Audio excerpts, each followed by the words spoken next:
Hi everyone, if you're enjoying these videos, make sure you hit that little button, like, subscribe, and share them, and we'll keep them coming your way.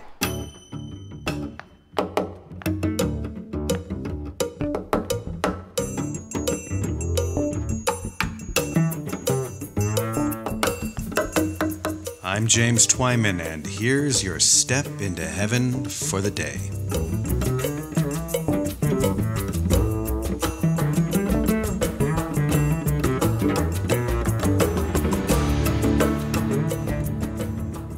In his letter to the Thessalonians, St. Paul writes, "Rejoice always, pray without ceasing, give thanks in all circumstances." This is a very simple and clear expression of non-dual spirituality. Let's begin with the first and the third part of this expression. Paul asks us to rejoice always and give thanks in all circumstances. The first question we may ask ourselves is, what about when things aren't going our way? Should we still give thanks and rejoice? Anyone who has adopted a mystical or non-dual point of view will say yes.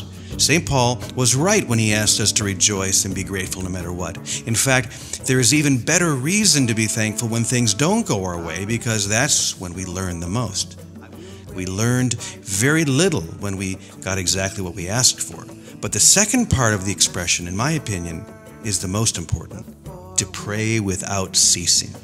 Of course, we're not talking about verbal or rote prayers. If we're just mouthing words, then we're not praying at all. Paul is asking us to have a consciousness of prayer, to have the phone off the hook with God 24 hours a day. In other words, you're always listening for the breath of God, like young lovers who sit on the phone for hours just to feel that they're close, even though they seem to be very far away from each other. So keep the phone off the hook and remember that God is closer than you could ever imagine, closer than your very breath. And that's your step into heaven for the day. O great Spirit of our ancestors,